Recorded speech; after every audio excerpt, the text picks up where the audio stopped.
असल में महात्मा गांधी को ऑफिशियली फादर ऑफ नेशन नहीं माना गया है कि वो रेसिज्म में बिलीव किया करते थे, यानी जात पात में विश्वास रखा करते थे। मुसलमानों द्वारा वहां के हिंदुओं की मारकाट की गई, इसमें लगभग 1500 हिंदू मारे गए और 2000 से अधिक को धर्मांतरण करा के जबरन मुसलमान बना दिया गया। ब्रिटिश पुलिस ने आंदोलनकारियों पर लाठी चार्ज कर दिया। गुस्से में भरे लोगों ने एक पुलिस स्टेशन को आग लगा दी, जिसमें 22 ब्रिटिश पुलिसमैन जिंदा जला दिए गए। सुभाष चंद्र बोस, भगत सिंह जैसे लीडर्स भी इससे खासा डिमोरलाइज हो गए थे। गांधी जी ने भगत सिंह की हिंसा को अनुचित ठहराते हुए जन सामान्य की इस मांग को अस्वीकार कर दिया। अंग्रेजों को जब लेटर लिखा करते थे उसमें गांधी जी के सिग्नेचर्स भी कुछ इस तरह से होते थे, I remain your faithful servant MK Gandhi. Gandhi ji Kallenbach को एड्रेस करते हैं एज माई लोअर हाउस, जिसके हिसाब से वो खुद अपर हाउस हुए। गांधी जी ने उन रिफ्यूजी हिंदुओं को, जिनमें वृद्ध, स्त्रियां व बच्चे ज्यादा थे, मस्जिदों से खदेड़ बाहर ठिठुरती ठंड और बारिश में रात बिताने पर मजबूर किया। गांधी जी ने खुद को टेस्ट करने के लिए सेलिबेसी एक्सपेरिमेंट तक किया, यानी ब्रह्मचर्य का एक्सपेरिमेंट, जिसमें वो बिना कपड़ों के एक साथ मल्टीपल लड़कियों को लेकर एक ही बेड पर सोते थे। इसी के चलते अंबेडकर जी भी गांधी जी से नाराज हुए थे। यहाँ तक कि अंबेडकर ने गांधी पर डायरेक्ट आरोप लगाए थे।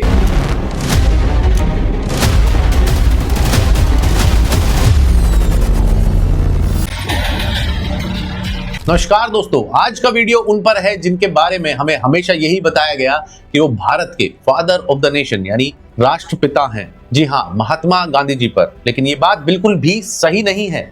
हाल ही में इस पे एक RTI लगाई गई, जिससे पता चलता है कि ऐसी उपाधि सिर्फ किताबों में ही दी गई है। असल में महात्मा गांधी को ऑफिशियली फादर ऑफ नेशन नहीं माना गया है, लेकिन शायद नेहरू जी और गांधी जी के बीच कुछ समझौता हुआ था, जिसके चलते गांधी जी को एक बेदाग और महान व्यक्तित्व दिखाया गया और शायद कुछ ज्यादा ही बढ़ चढ़ कर दिखाया गया। जहां एक तरफ गांधी जी का जीवन संघर्ष से भरा हुआ रहा और देश की आजादी में उनका भी रोल रहा, इसमें कोई डाउट नहीं है, लेकिन वहीं दूसरी तरफ उनके जीवन से जुड़ी बहुत सी बातें ऐसी हैं जिन्हें आम जनता नहीं जानती और जो गांधी जी पर बहुत बड़े सवाल खड़े करती है। जैसे एक अफ्रीकन व्यक्ति और गांधी जी के बीच के वो लेटर्स जिन्हें नीलाम किया जा रहा था इंग्लैंड में, पर आनन फानन में उन्हें भारत सरकार ने नीलामी में जाने से पहले ही खरीद लिया। इतना ही नहीं, गांधी जी का ये भी मानना था कि जो भी उनको लगता है, यानी उनकी इनर वॉइस है, वो वॉइस गॉड की है, यानी भगवान के द्वारा बोला गया वचन है और उनकी डेस्टिनी है कि वो एक संकट मोचन के तौर पर पूरी दुनिया को लीड करें। ऐसी ही कुछ चीजों को एक एक करके अनकवर करेंगे इस वीडियो में विद प्रूफ। आइए शुरू करते हैं the mistakes of Mahatma Gandhi.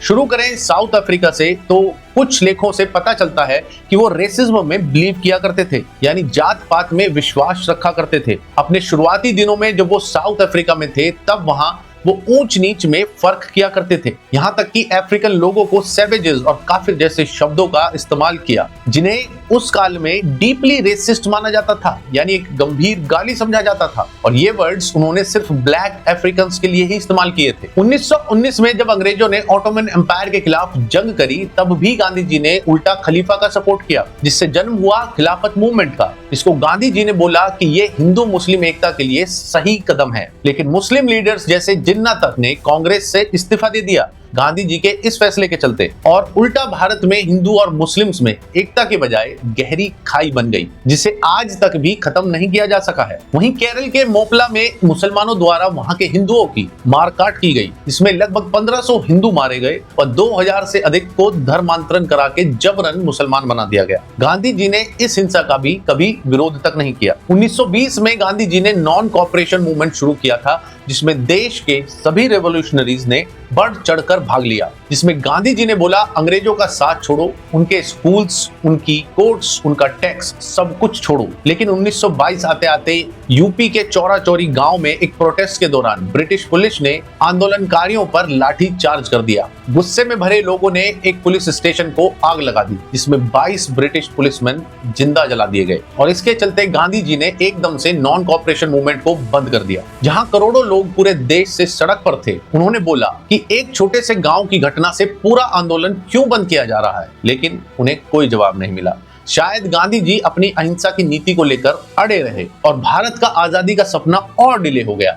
और सुभाष चंद्र बोस, भगत सिंह जैसे लीडर्स भी इससे खासा डिमोरलाइज हो गए थे। ये पहली बार नहीं था जब पूरे देश को लगा कि गांधी जी ने अपने लिए पूरे देश की लीडरशिप को नजरअंदाज किया है। इससे पहले जब 1919 में हुए अमृतसर के जलियांवाला बाग गोलीकांड से समस्त देशवासी आक्रोश में थे तथा चाहते थे कि इस नरसंहार का खलनायक जनरल डायर पर अभियोग चलाया जाए, गांधी जी ने भारतवासियों के इस आग्रह को भी समर्थन देने से मना कर दिया। इसके बाद जब भगत सिंह व उनके साथियों को मृत्युदंड के निर्णय से सारा देश परेशान था, वह गांधी जी की तरफ देख रहा था कि वो हस्तक्षेप करें और इन देशभक्तों को मृत्यु से बचाएं। किंतु गांधी जी ने भगत सिंह की हिंसा को अनुचित ठहराते हुए जन सामान्य की इस मांग को अस्वीकार कर दिया और शायद इसीलिए इतिहास में भगत सिंह व अन्य क्रांतिकारियों को आतंकवादी तक कहा गया। 1926 में आर्य समाज द्वारा चलाए गए शुद्धि आंदोलन में लगे स्वामी श्रद्धानंद जी की हत्या अब्दुल रशीद नामक एक मुस्लिम युवक ने कर दी। इसकी प्रतिक्रिया स्वरूप गांधी ने अब्दुल रशीद को अपना भाई कहकर उसके इस कृत्य को उचित ठहराया व शुद्धि आंदोलन को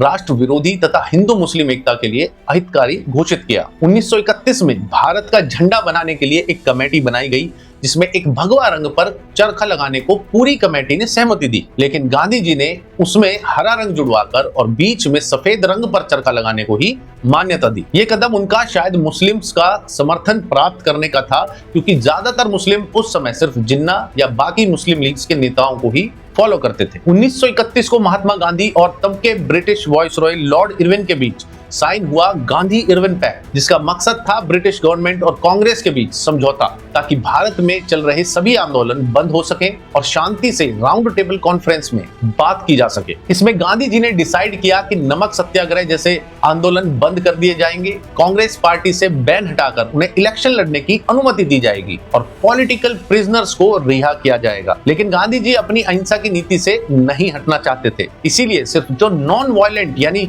शांति प्रिय प्रोटेस्ट करने वाले प्रिजनर्स बनाए गए थे उन्हीं की आजादी की गांधी जी ने बात की। यानी एक तरह से बोला जाए तो सिर्फ जो लोग गांधी जी के ऑर्डर्स को डायरेक्टली फॉलो कर रहे थे सिर्फ उन्हीं की आजादी होगी, क्रांतिकारियों की नहीं। इसमें अगर गांधी जी चाहते तो भगत सिंह, सुखदेव और राजगुरु जैसे देशभक्तों को बचा सकते थे, लेकिन उन्होंने ऐसा नहीं किया। इससे भी देश में खासा नाराजगी हुई, लेकिन इस मुद्दे को भी दबा दिया गया। 6 मई 1946 को समाजवादी कार्यकर्ताओं को अपने संबोधन में गांधी जी ने मुस्लिम लीग की हिंसा में अपनी आहुति देने की प्रेरणा तक दी। यानी ये कहा गया कि अपनी जान दे दो पर इनसे लड़ो मत। वहीं गांधी जी पर यह आरोप भी लगे कि एक और कश्मीर के हिंदू राजा हरि सिंह को कश्मीर में मुस्लिम बहुल होने के कारण अपना राजपाट छोड़कर काशी जाकर प्रायश्चित करने का परामर्श दिया गया। वहीं दूसरी ओर हैदराबाद के निजाम के शासन का हिंदू बहुल हैदराबाद में समर्थन किया। ऐसा एग्जैक्टली गांधी जी ने कहा, इसका कोई पुख्ता एविडेंस नहीं मिलता है, लेकिन कुछ जगहों पर इसका उल्लेख है। कांग्रेस के त्रिपुरा अधिवेशन में नेताजी सुभाष चंद्र बोस को बहुमत से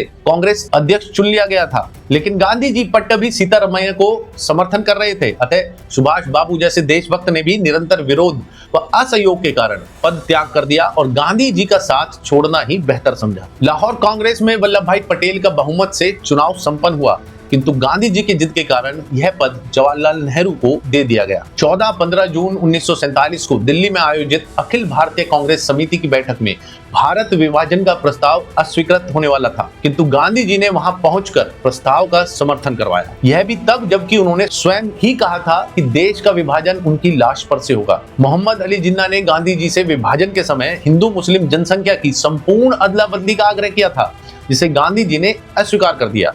यानी जिन्ना ने कहा कि सभी मुस्लिम्स पाकिस्तान चले जाएं और सभी हिंदू सिर्फ भारत में रहेंगे। ये एकमात्र जिन्ना का ऐसा डिसीजन जिससे ज्यादातर देश सहमत था, क्योंकि जब बंटवारा हुआ ही 2 नेशन थ्योरी पर था, धर्म के आधार पर था, तो फिर दोनों धर्मों का पूरी तरह से अलग होना ही बेहतर था। यूं तो हर देशभक्त को उस दौर में जेल जाना पड़ता था, पर गांधी जी की सभी जेल यात्राएं या तो बहुत छोटी रहती थी या बहुत आरामदायक। जहां एक तरफ सावरकर और तिलक जैसे क्रांतिकारियों को कठोर से कठोर काल कोठरी में भूखा प्यासा रखा जाता था, 40 से 50 साल तक की कैद सुना दी जाती थी, वहीं गांधी जी भी जेल तो कई बार गए, पर कभी एक दिन के लिए तो कभी कुछ महीनों के लिए। हाँ, उनके शुरुआती दिनों में वो 2 साल के लिए जेल गए, पर वहां उन्हें लिखना, पढ़ना, घूमना, अच्छा खाना, अच्छा सोना, सब सुविधाएं अवेलेबल थी। अंग्रेजों को जब लेटर लिखा करते थे उसमें गांधी जी के सिग्नेचर्स भी कुछ इस तरह से होते थे, I remain your faithful servant M.K. Gandhi. पर इस पर कभी किसी ने कोई सवाल नहीं उठाया। जवाहरलाल नेहरू की अध्यक्षता में मंत्रिमंडल ने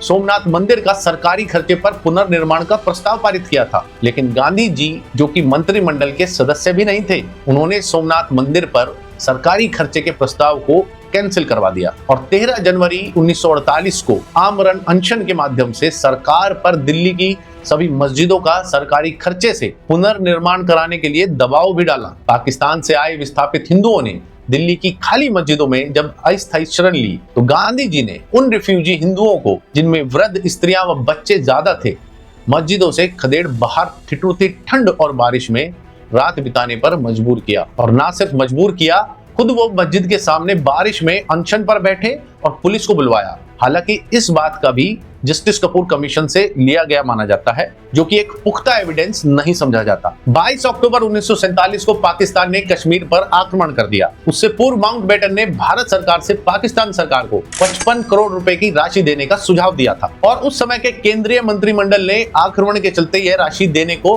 टालने का निर्णय लिया था। किंतु गांधी जी ने उसी समय यह राशि तुरंत दिलवाने के लिए आमरण अनशन किया। फलस्वरूप यह राशि पाकिस्तान को भारत के हितों के विपरीत दे दी गई, सिर्फ गांधी जी की जिद पर। यह भी माना जाता है कि गांधी जी ने गो हत्या पर प्रतिबंध लगाने का भी विरोध किया। यहाँ तक कि द्वितीय विश्व युद्ध में गांधी जी ने भारतीय सैनिकों को ब्रिटेन के लिए हथियार उठाकर लड़ने के लिए प्रेरित किया, जबकि वो हमेशा अहिंसा का पाठ पढ़ाया करते थे। महात्मा गांधी मॉडर्न इंडस्ट्रियलाइजेशन के भी खिलाफ थे, यानी मशीन्स, फैक्ट्रीज, मॉडर्न इंफ्रास्ट्रक्चर या डेवलपमेंट। उन्होंने महंगी और क्रीमी फसल उगाने तक का विरोध किया, सिर्फ खादी और चरखे पर फोकस रखा, जिससे भारत की नीति और डेवलपमेंट दोनों में काफी डिले हुआ। गांधी जी ने जाति व्यवस्था यानी कास्ट सिस्टम को और अनटचेबिलिटी पर भी काफी कुछ बोला, लेकिन उनका अप्रोच कॉन्ट्राडिक्टरी और आधा अधूरा माना जाता है। गांधी जी ने दलित्स को हरिजन का नाम दिया, जिसका मतलब था हरि के जन, यानी भगवान के लोग। उन्होंने उनकी सामाजिक स्थिति सुधारने की तो बात की, टेम्पल्स में एंट्री और स्कूल में एक्सेस दिलवाया, मंदिरों में एंट्री और स्कूल में एक्सेस की बात की, लेकिन गांधी जी ने कभी भी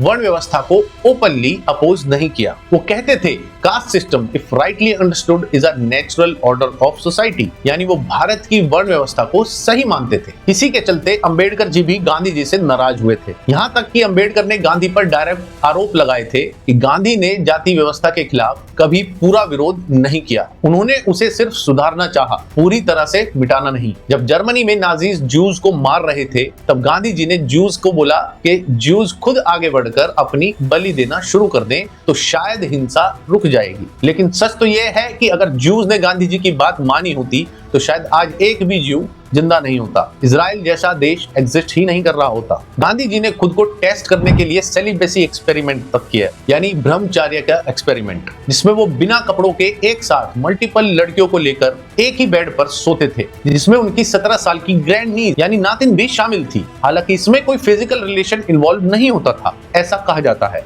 गांधी जी का कहना था कि मैं देखना चाहता था क्या मैं अपनी इंद्रियों पर पूरी तरह से कंट्रोल कर सकता हूं या नहीं। अब वो कितना कंट्रोल कर पाए ये या तो भगवान को पता या गांधी जी और उन स्त्रियों को। इस विषय पर मैं अपनी राय रखना उचित नहीं समझता, लेकिन दुनिया भर में इसको लेकर उनका काफी क्रिटिसिज्म हुआ, क्योंकि उनकी अहिंसा वाली इमेज पर ये सब शोभा नहीं देता था। एक और विवाद जो गांधी जी के साथ जोड़ा जाता है वो है इंग्लैंड में नीलाम किए जाने वाले उनके लेटर्स, जो एक अफ्रीकन व्यक्ति हरमन कालिनबैच और गांधी जी को लेकर बहुत से सवाल खड़ा करते हैं। कहा जाता है कि हरमन और गांधी जी काफी करीबी हुआ करते थे और अफ्रीका में वो दोनों एक ही घर में रहा करते थे, जिसको हम टॉल्स्टॉय फार्म के नाम से भी जानते हैं। और वर्ल्ड वार 1 के दौरान गांधी जी भारत लौटे और हरमन कालिनबैच को अफ्रीकन होने की वजह से इजाजत नहीं दी गई। उसी के बाद के ये लेटर्स बताए जाते हैं और ये कोई 2-3 लेटर्स नहीं, कई 100 की मात्रा में लिखे गए। जर्नलिस्ट जोसेफ लेलीवेल्ड की किताब great soul Mahatma Gandhi and his struggles with India में इन लेटर्स की लाइन तक बताई गई हैं, जिनमें कुछ लाइंस गांधी जी के एक लेटर में